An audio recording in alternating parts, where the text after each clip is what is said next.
오늘은 부활 이야기에 앞서서 먼저 죽음 이야기부터 드려야 할 것 같습니다. 우리가 죽음을 어떻게 이해하느냐에 따라 인생이 전혀 달라집니다. 오늘날 많은 사람들이 죽음을 잘못 이해하고 있습니다. 그 가운데 가장 심각한 것은 죽으면 모든 것이 끝난다는 인생관입니다. 죽으면 모든 것이 끝난다. 이런 잘못된 인식은 매우 심각한 문제를 낳고 있습니다. 어차피 죽으면 끝이니까 이렇게 힘들게 사느니 차라리 죽자라고 할 수 있기 때문에 그렇습니다. 실제로 그런 일이 아주 많이 일어나고 있습니다. 제가 2022년부터 2024년까지 우리나라에서 벌어지고 있는 자살 통계를 보고 참 놀랐습니다. 해마다 증가하고 있는 그런 자살 추세인데 2022년의 자살자 수가 12,906명입니다. 2023년에는 그보다 1,000명이 늘어서 13,976명입니다. 2024년에는 900명 정도가 더 늘어서 14,872명입니다. 해마다 약 1,000명 정도가 더해지는 수치인데 하루 평균 자살자 수가 우리나라에서 평균 40.6명입니다. 오늘도 수치로 따지면 어디선가 40명 이상이 자살을 하는 것입니다. 10대부터 20대, 30대, 40대까지 사망 1위가 뭐냐? 자살입니다. 물론 자살의 원인은 여러 가지입니다. 정신적인 문제, 경제적인 문제, 육체적인 문제. 그런데 그 배후에 뭐가 있느냐? 죽으면 끝이라고 하는 잘못된 생각이 있다는 것입니다. 여러분, 인생은 죽음으로 끝나는 것이 결코 아닙니다. 죽으면 끝나는 거야? 그렇지 않습니다. 인생은 죽음 너머의 세계로 향하여 가게 돼 있는데 히브리서 9장 27절이 분명하게 말씀하고 있습니다. 한 번 죽는 것은 사람에게 정하신 것이요 그 후에는 심판이 있으리라. 죽음으로 인생이 소멸되거나 끝나지 않고 하나님의 심판대 앞에 모두가 서게 된다는 것입니다. 우리가 남의 물건을 손을 대고 나면 아무도 보는 이가 없어도 얼굴이 빨개집니다. 우리가 태어날 때 공의의 법을 가슴에 안고 태어났기 때문입니다. 그런데 남의 물건을 몰래 훔쳐서 걸리지 않으면 심판을 받지 않습니다. 그런데 우리에게 법을 넣어놓은 그분이 이제 마지막에 우리를 심판해야 맞는 것입니다. 죽음으로 인생이 소멸되면 먹고 놀자 할 것이고 죽으면 끝이라 할 것이고 힘들면 죽어버리자 할 것인데 아니라는 것입니다. 오늘 본문에도 이 사실이 아주 잘 나와 있습니다. 우리 다 함께 오늘 본문 1절을 보겠습니다. 오늘 본문을 잘 들으셔야 합니다. 오늘 본문 1절 합독합니다. 만일 땅에 있는 우리의 장막집이 무너지면 하나님께서 지으신 집 곧 손으로 지은 것이 아니요 하늘에 있는 영원한 집이 우리에게 있는 줄 아느니라. 만일 땅에 있는 우리 장막집이 무너지면 이렇게 나와 있는데 여기 나오는 장막집은 우리가 알고 있는 집이 건물이 아닙니다. 여기 나와 있는 이 장막집은 우리의 영혼이 담겨 있는 우리의 몸을 지칭하는 것입니다. 그 예수님 시대에는 자기 몸을 장막이라고 보았습니다. 영혼을 담고 있는 장막집이 무너지면 베드로 사도도 베드로후서 1장 13절 14절에서 자신의 죽음을 앞두고 이렇게 말했습니다. 우리 함께 베드로후서 1장 13절에서 14절을 보겠습니다.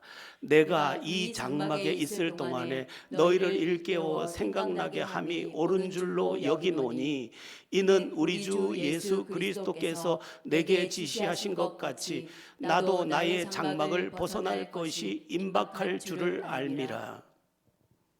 예수님께서 베드로에게 어떤 죽음을 죽어야 될지를 말씀하셨는데 그 죽음, 그 자기 몸의 장막을 벗을 것이 임박한 줄을 내가 지금 알고 있다. 이렇게 표현하고 있는 장면입니다. 그러면 왜 자기 몸을 장막이라고 했을까? 두 가지 이유 때문입니다. 첫째는 임시적이기 때문입니다. 우리가 텐트를 치거나 천막을 치는 것은 임시적인 것입니다. 텐트나 천막은 나의 완전한 거처가 될 수 없습니다. 마찬가지로 우리 현재 몸은 성경에서는 임시 거처라고 말하고 있는 것입니다. 그래서 오늘 본문 1절 땅에 있는 우리 장막집이 무너지면 하늘에 있는 영원한 집이 우리에게 있는 줄 알미라고 이렇게 말씀하고 있는 것입니다. 여기 하늘에 있는 영원한 집도 천국을 가리키는 말이 아닙니다. 우리가 부활해서 얻게 될 새 몸을 가리키는 것입니다. 장막집에 대비되는 임시집에 비교되는 영원한 집, 영원한 내 부활로 얻게 될 새 몸을, 영원한 그 몸을 말하는 것입니다. 그러니까 임시적인 몸이 죽어서 부활하게 될 때 완전한 몸이 된다라는 것인데, 이 몸은 고린도전서 15장에 가면 신령한 몸이에요. 죽지 않는 몸입니다. 그리고 연약하지 않은 몸입니다. 그리고 시간과 공간에 제한받지 않는 몸입니다.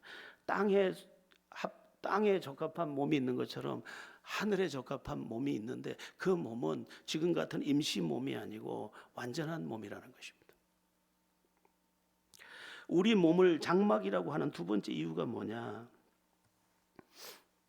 첫 번째는 임시적이기 때문이고, 두 번째는 약한 것이기 때문입니다. 여러분, 우리 몸은 약한 몸입니다. 그래서 바이러스 하나에도 휘청입니다. 조금만 일을 심하게 해도 지쳐버립니다. 그리고 병드는 몸입니다. 늙고 삭아버리는 몸입니다. 마치 텐트나 천막이 비바람 앞에서 파르르 가여운 것과 같습니다. 그런데 우리의 몸이 부활해서 가지게 될 그 몸은 약하지 않다는 것입니다.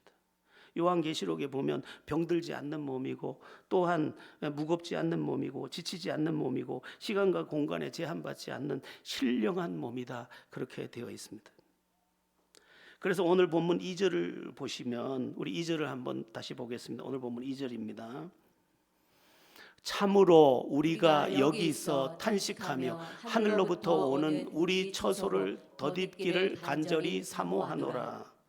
좀 설명이 길어질 수 있겠는데요, 여기 탄식이라는 단어가 먼저 나옵니다. 여기 있어 탄식하며, 여기 이 땅에 있어 탄식하며, 이 약한 몸, 임시 몸, 지금 몸, 육체의 몸을 가리키는데, 여러분, 우리의 삶은 지금 탄식 중에 있습니다. 탄식이라는 이 단어를 알아듣기 쉽게 우리말로 완전히 번역하면 신음입니다. 신음.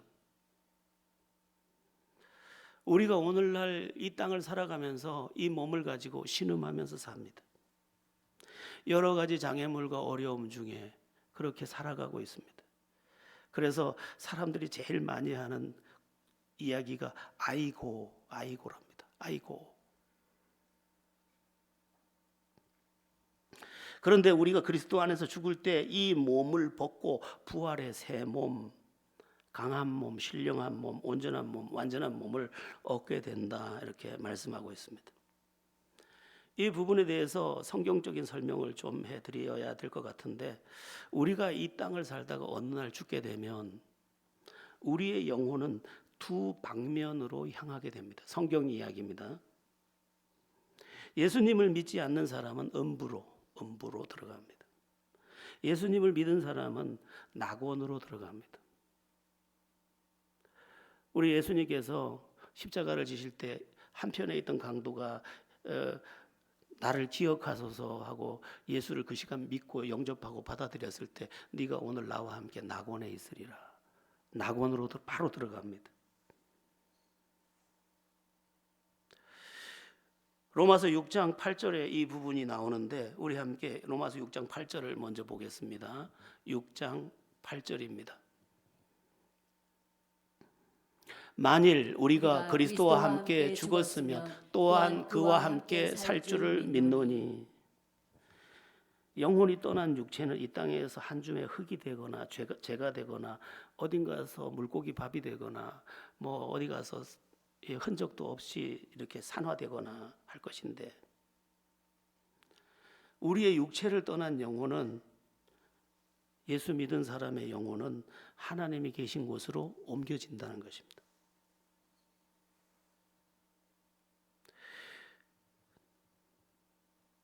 그러니까 예수 믿는 사람은 죽음과 동시에 주님의 품으로 들어가게 됩니다. 이게 그냥 의식이, 무의식의 상태가 아니라 영혼이 활성화된 그 영혼 자체를 가지고 낙원이라는 곳으로 가는데, 이 신학에서는 이걸 중간 상태라고 합니다. 몸의 부활을 기다리는 중간 상태. 그러나 그곳이 낙원이기 때문에 하나님과 더불어 기쁨을 나누고 예수님과 더불어 기쁨을 나누는 희락의 장소로 그렇게 되어 있습니다. 그러면서 그 낙원에서 자기 몸의 부활을 기다린다, 이렇게 되어 있습니다. 내 몸의 부활입니다. 다른 몸이 아닙니다.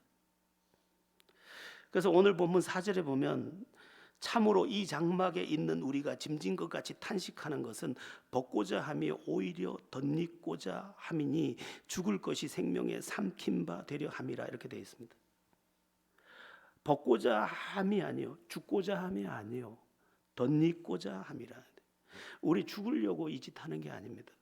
죽으려고 믿는 게 아니고 덧입고자 함이라. 이 덧입는다라는 말은 뭐 예전에 버선을 신을 때 버선이 떨어지면 덧붙이고 하는 것처럼, 우리 죽을 몸이 우리가 보기엔 다 썩었고 우리가 보기엔 한 줌의 재가 됐고 우리가 볼 때는 찾지도 못해서 바다에서 죽어서 바다에서 산화되고 없어서 찾을 수도 없는데, 하나님은 그것을 제대로 알고 계시며 그 산화된 듯한 곳에 당신의 부활의 생명을 덧입혀서 그 날을 일으키신다는 것입니다. 그런데 그렇게 부활한 몸은 지금의 이 몸이 아니고 신령한 몸이다. 부활하신 예수님께서 문을 잠갔는데도 잠근 것과 상관없이 그냥 그 공간으로 들어오셨던 것처럼 제한받지 않는 몸으로 부활하는 것입니다. 사실 지금 이 몸으로는 영원한 나라를 살 수가 없습니다. 그래서 이 땅에서 예수를 믿다가 예수 재림할 때 예수님을 영접하는 사람들은 어떻게 되느냐? 하늘에 속한 영원한 몸, 신령한 몸이 되기 위해서 호련히 변화되리니, 우리가 하늘에 속한 영원한 생명으로 변화되어서 하늘 생명으로 적합하게, 그리고 영원한 나라를 누릴 수 있는 생명으로 바뀌어지는 것입니다. 호련히 변화되리니.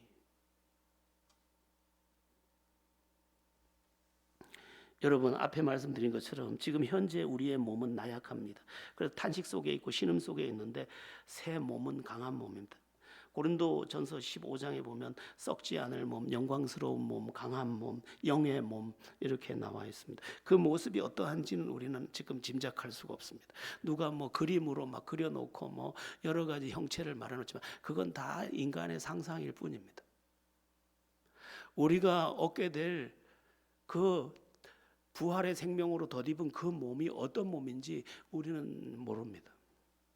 다만 우리가 땅에서 얻은 이 몸에 덧입혀졌기 때문에 내가 나를 알고 내가 너와 나를 아는 그런 내가 될 것입니다. 그리고 이 부활의 몸으로 그리스도와 더불어 영원토록 왕노릇할 텐데, 왕노릇한다는 말은 짓밟히고 억압당하고 비교당하고 외롭고 병들고 지치고 아팠던 그 몸이 우리에게서 완전히 떠나갔다는 것입니다. 그 몸은 이제 벗었다는 것입니다. 여러분, 이 부활이 우리의 것이라면 우리가 어찌 이 믿음을 가볍게 여기겠습니까? 이것이 사실이면 진정한 성공은 이것 하나뿐입니다. 그러면 불신자의 죽음은 어떻게 될까? 성경의 이야기입니다. 불신자도 죽음과 동시에 음부로 바로 들어갑니다. 이것도 중간 상태입니다. 자기 몸과 합해지기 전에 지금 음부로 들어갑니다. 그리고 음부는 고통의 장소이기 때문에 죽자마자 의식을 가진 고통의 상태로 영혼이 고통을 당합니다. 그의 영혼이, 우리의 영혼은 희락을 만나고 그들의 영혼은 고통을 즉시 만납니다. 누가복음 16장에 가면 그 장면이 부자와 나사로의 이야기에서 잘 나오는데 지극한 고통 중에 있습니다. 그 고통이 얼마나 심했는지 저 멀리 있는, 살았을 때는 거지였는데 그 낙원에 가 있는 자기 집 문 앞에서 얻어먹던 나사로, 오늘날로 말하면 예수 믿었지만 지극히도 가난했던 그를 부러워하면서 저 나사로를 보내서 내 형제들이 여기 오지 않도록 그들에게 이 부활을 전해주시오, 천국을 전해주시오, 지옥을 전해주시오 이렇게 말할 때 너는 더 이상 할 수 있는 게 없다고 대답하는 장면이 나옵니다. 후회해도 소용이 없는 그런 자리에 이제 음부에 떨어지고, 음부에 떨어졌던 그들은 이제 몸에 부활하는 그날, 그들도 부활을 합니다. 똑같이 부활하는 그날 영원한 심판대 앞에 서는데, 그게 요한계시록 20장에 나오는 흰 보좌 앞에서의 마지막 심판입니다. 그리고 게헨나라고 하는 무적행, 영원히 떨어지는 탄, 그래서 벌레도 죽지 않는 그 불 속에서 영원히 고통을 당하는 것으로 나와 있습니다. 예수님은 그 구원 얻을 영원한 영광의 부활을 얻을 사람들에 대해서 그 생명책에 기록되었다 이렇게 말하는데, 요한계시록 20장 15절에서 누구든지 생명책에 기록되지 못한 자는 불못에 던져지리라. 불못. 지금도 사는 것이 어려운데 영원한 형벌로 들어간다면 얼마나 안타까운 일이겠습니까?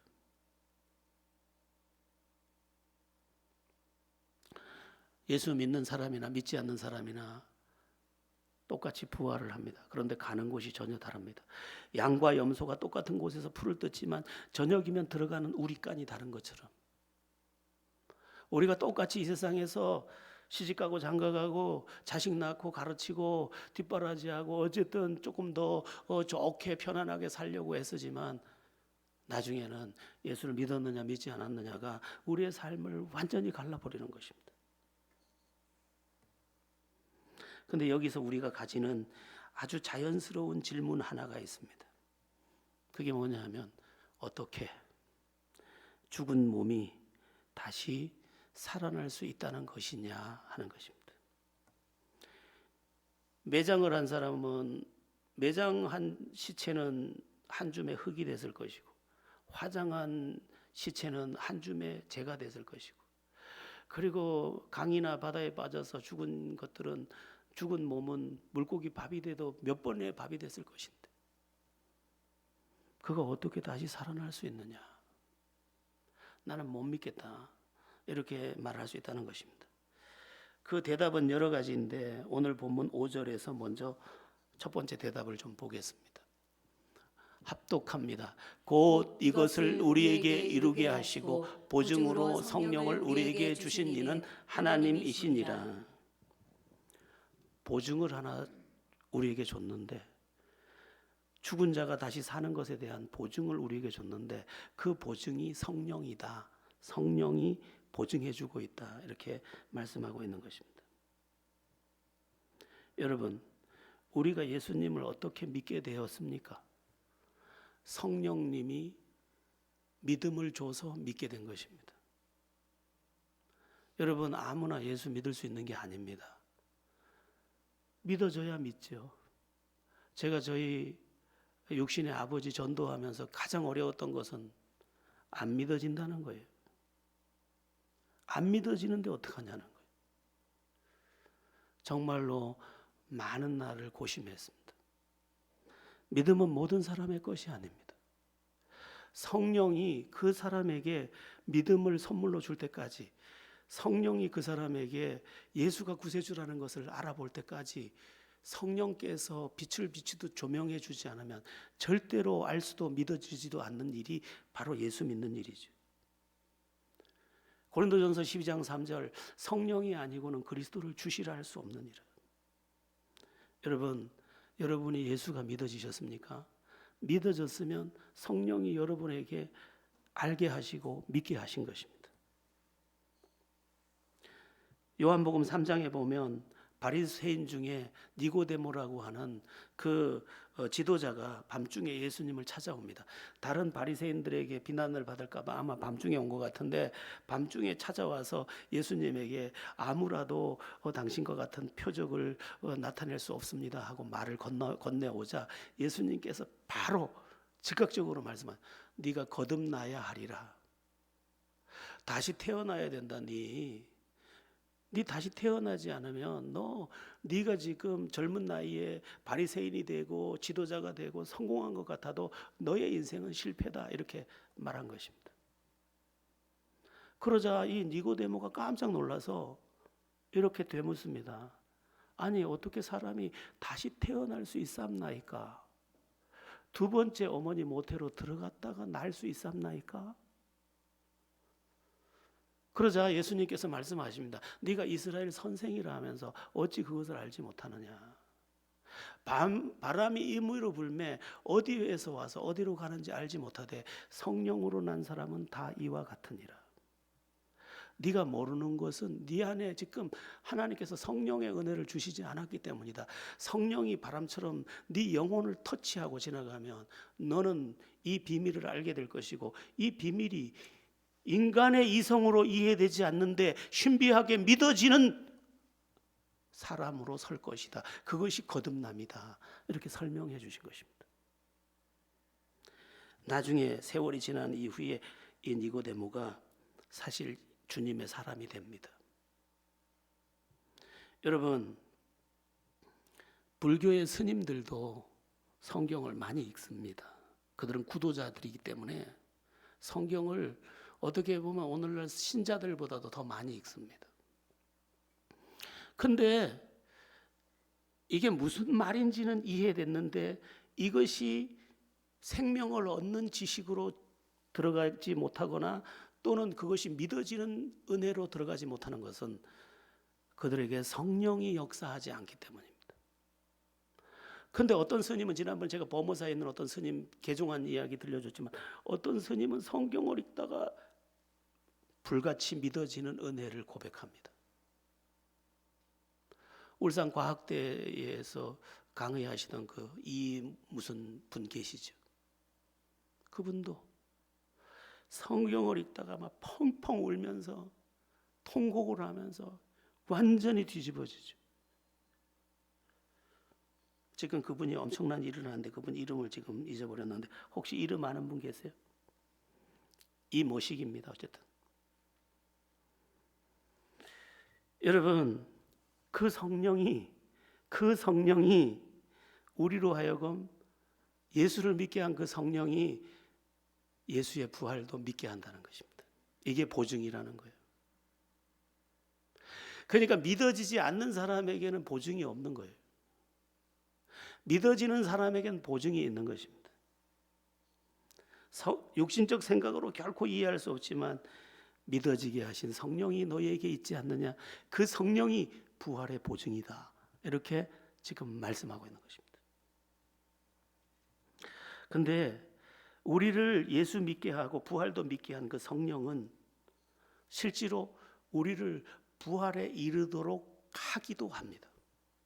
이 성령은 창세기 1장에 보면 땅이 혼돈하고 흑암의 깊음 위에 있고 하나님의 영은 수면을 운행하시니라, 이렇게 됐는데, 수면을 운행한다는 말은 이 혼돈한 세상을 마치 닭이 알을 품듯이 품고 이 세상을 창조하는 것에 성령께서 일하셨다라는 말입니다.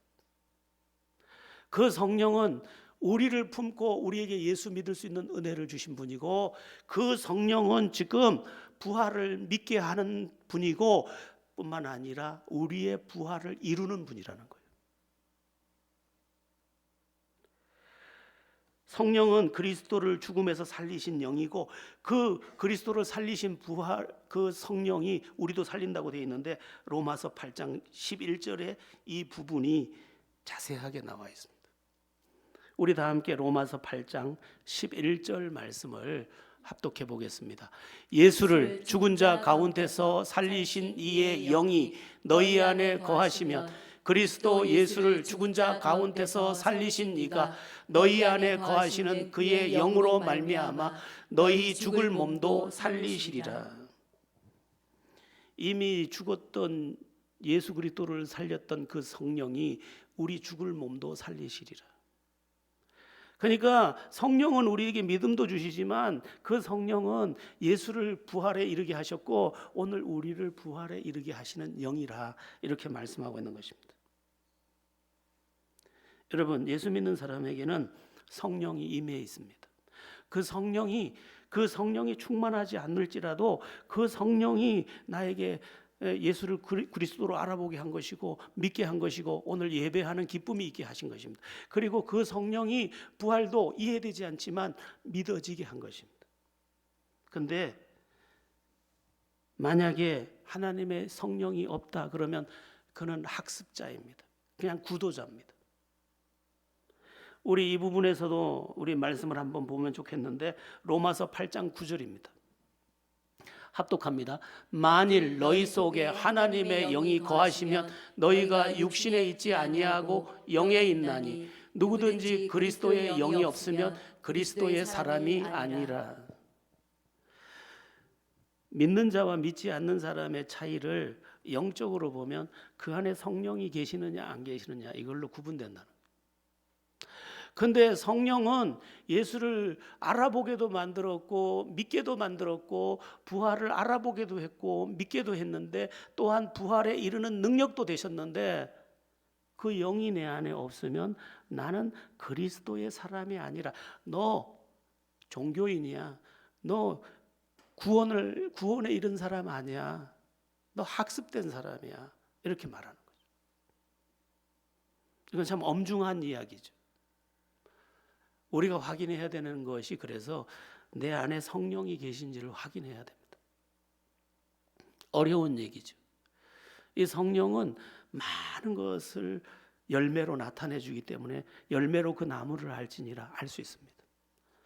나는 그렇게 착한 사람이 아닌데 이상하게 사랑하고 싶어. 사랑, 희락, 화평, 온유, 절제, 충성, 자비, 양선 이런 것들이 내 안에서 솟구쳐요. 그리고 주님이 그냥 믿어져. 기도 응답도 믿어져. 너희에게 믿어졌음이라. 이게 하나님의 영이 있고 없고의 차이들로 나타나는 여러 증상들입니다. 물론 여전히 성격도 급하고 여전히 문제도 많은데 이상하게 마음 중심에서 주님의 사람으로 살고 싶은 뜨거움이 샘물처럼 솟구쳐와 성령이 내 안에 거주하시는 거죠. 여러분 2000년 전에 갈보리 언덕에서 십자가에 못 박히신 예수의 그 흘리신 피가 내 죄를 다 사했다.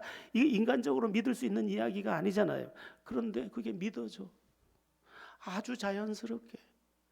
내가 오늘 꽃밭에 꽃을 심었더니 꽃씨를 심었더니 여름에 그게 하늘하늘 꽃이 필 것이 믿어지는 것보다 오늘 내 믿음이 예수로 말미암아 구원이 되고 이 구원이 부활에 이르고 영원한 영광에 이를 것이 꽃씨를 심어서 바라보는 그 꽃밭보다 더 선명하게 믿어져요. 믿어졌습니다.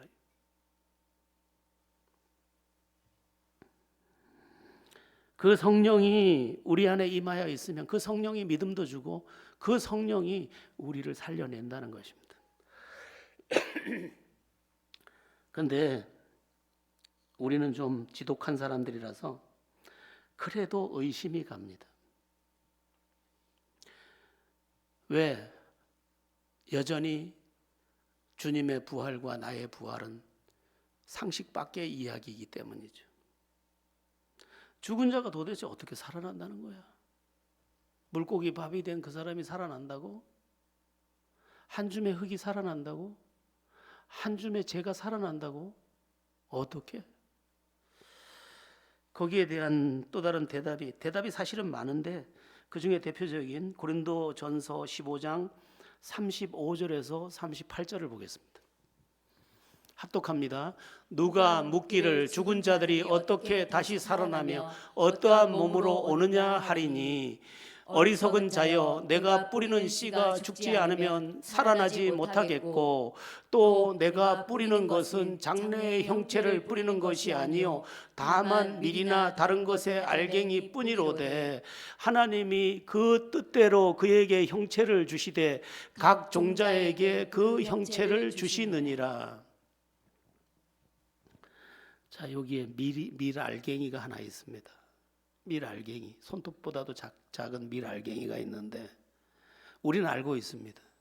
밀알갱이지만 이게 땅에 심겨져서 이것이 썩으면 거기서 발화가 되면서 거기서 파란, 저는 연두색을 참 좋아해서 어렸을 때 그림을 그리면 항상 연두색이 먼저 닳곤 했는데, 연두색 파란 대가 올라옵니다. 그리고 얼마 지나지 않아서 이삭이 쫙 가운데를 뚫고 올라옵니다. 그리고 그 이삭의 잔털들이 부서지면서 이제 바람을 타고 초록으로 춤을 춥니다. 그리고 이제 7월이 지나고 나면 그 밀이 추수할 때가 돼서 이렇게 익어서 황금 물결이 또 춤을 춥니다. 농부는 그것이 먹을 거기 때문에 다 베다가 그것으로 이제 음식을 만들어서 취합니다. 근데 그 중에 요만큼 한 자루를 남겨놓는데 이게 내년에 심을 씨앗입니다. 요 한 알갱이 손톱보다 작은 나달 하나가 푸른 잎사귀도 갖고 있고 열매도 갖고 있고 다음에 태어날 생명도 갖고 있는 거죠. 그런데 이것이 심겼을 때 그것을 피우기 위해서 필요한 과정은 이 알갱이에서 전혀 보이지 않던, 그리고 심지어 썩어 없어지는 듯한 거기서 솟구치더라는 것입니다. 지금 예를 설명하는 것입니다. 야, 네 손에 들고 있는 그 손톱만한 알갱이 안에 푸른 잎사귀가 있니? 거기에 이삭이 있어. 거기에 또 다른 생명을 낳는 생명이 있어? 보여? 안 보이지. 심지어 그것은 죽는데 그것이 출렁일 때 생명이 온 산하를 덮을 거야.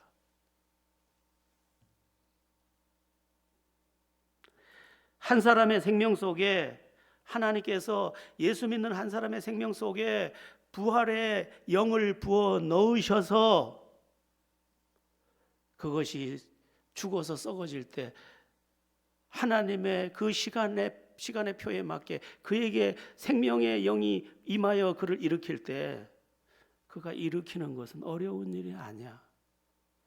사람의 능력으로 볼 때 그것이 힘겨운 일처럼 보이고 불가능한 일처럼 보이지만, 하나님은 없는 것에서 있는 것을 만드신 전능한 창조주셔. 그 창조주의 영이 그것을 덮을 때 아무것도 불가능할 수 있는 것은 존재할 수 없는 거야. 이렇게 지금 이 고린도전서 15장이 우리에게 선포하고 있는 것입니다. 네 지금 지친 몸, 임시의 그 몸, 연약한 몸, 피곤한 몸, 지친 몸, 병든 몸, 외로운 몸, 눌린 몸, 네가 보기에도 미워할 만한 그 몸,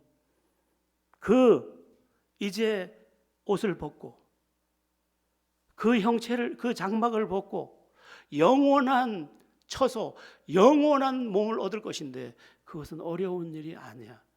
필요한 것은 네가 성령 안에서 이 사실을 인정하고 받아들이고 믿는 것이고, 그 믿는 자 안에 이 생명이 도착하고 너는 이 땅에서 아무리 몸부림쳐도 장막에 거한 것처럼 늘 오들오들 떠는 인생에 불과했지만 네가 나와 더불어 영원히 왕노릇할 거야. 이렇게 지금 우리에게 말씀해 주는 것이죠. 여러분, 예수 믿는 것은 내 상식을 자꾸만 나에 대해서 죽어야 합니다. 내 생각에는 내 생각이 중요한 게 아니고 하나님께서 지금 뭐라고 말씀하셨느냐가 중요합니다. 여러분, 예수님께서 이 땅에 오시기 700년 전에 이사야 선지자는 이미 뭘 보고 있었습니까? 처녀가 잉태하여 아들을 낳으리니 그 이름을 임마누엘이라 하리라. 동정녀 마리아의 몸에서 태어날 구세주를 보고 있었습니다. 그 태어날 구세주가 심지어 임마누엘 하나님이라는 것을 보고 있었습니다. 불가능한 이야기.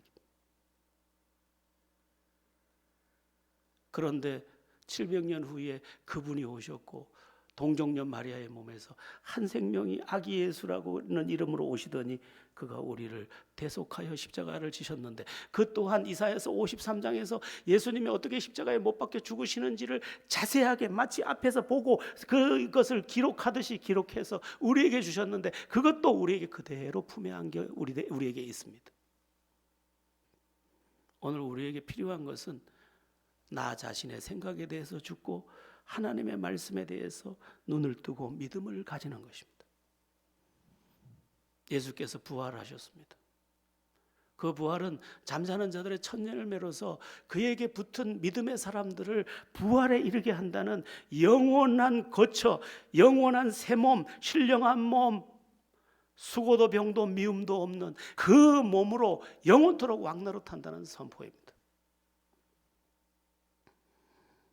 부활을 확신하는, 그리고 부활 안에서, 부활을 믿는 믿음 안에서 감격하면서, 그리고 부활을 믿기 때문에 어떤 일 앞에서도 낙심하지 않는, 왜냐하면 죽어도 다시 살 것이니까. 그리고 부활을 믿기 때문에 어떤 경우라도 감사하면서 사랑하면서, 혹시 나에게 좋은 것이 있거든 누군가에게 흘려서 나눠주면서, 어차피 여기는 임시거처니까, 이 몸은 임시거처니까. 제가 고등학교를 다닐 즈음에 전국적으로 캠핑의 열기가 대단했습니다. 그렇게 캠핑의 열기가 대단할 때 저도 역시 이제 배낭을 메고 이제 캠핑을 다녔는데, 지금도 거기를 가보고 싶은데 설악산을 자주 갔습니다. 물치라는 동네에서 설악동까지 걸어가는데 한 40분 50분 정도면 걸어가는데, 설악동에 딱 들어서면 얼마나 풍경이 예쁜지 모릅니다. 공금성 쪽으로 흐르는 그 케이블카랑, 그리고 저쪽 왼쪽으로 비룡폭포, 또 가운데로 비선대, 와선대, 금강굴, 이쪽으로는 흔들바위, 그쪽에 울산바위, 뭐 그냥 루트를 다 외울 정도로 다녔습니다. 근데 텐트는 항상 어디에 쳐 있느냐? 설악동에 쳐 있어. 설악동에. 지금은 설악동을 다 정리해가지고 텐트를 못 치게 하더라고요. 거기서 별의별 사람들을 다 만나죠. 뭐 우리는 연대 커플입니다. 고대 커플입니다. 우리는 이렇게 말해요. 우린 평창 고등학교 친구들입니다. 이렇게 하면서 이제 같이 어울려 노는데, 이 형 누나들이 떠나면서 꼭 자기들이 먹다가 남은 멸치, 김치, 고추장, 쌀 다 하나도 남김없이 다 주고 갑니다. 왜? 이제 이 텐트 생활은 끝난 거예요. 이제 자기의 본 거처로 돌아가는 거예요. 그래서 다 아낌없이 나눠줍니다. 우리도 얻어서 잘 먹다가 우리도 다 나눠주고 떠납니다. 부활을 믿는 사람은 이 땅에 너무 집착하지 않습니다. 땀 흘려서 진실하게 누군가의 눈물을 닦아주면서 아름답게 살되, 내가 바라보는 새하늘과 새 땅, 그리고 신령한 몸의 부활을 기다리면서 나에게 있다면 주라고 있는 것인 줄 알고 나누면서, 너무너무 힘들 때는 나의 부활을 바라보면서 오늘을 이겨가는 것입니다. 예수께서 부활하셨습니다.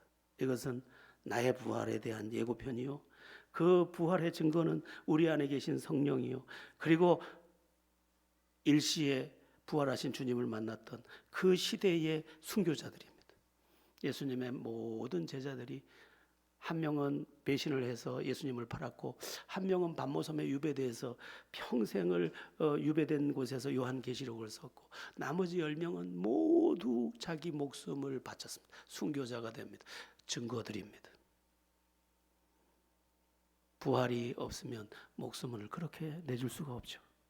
여러분, 주님이 부활하셨고 그 부활은 우리의 부활입니다.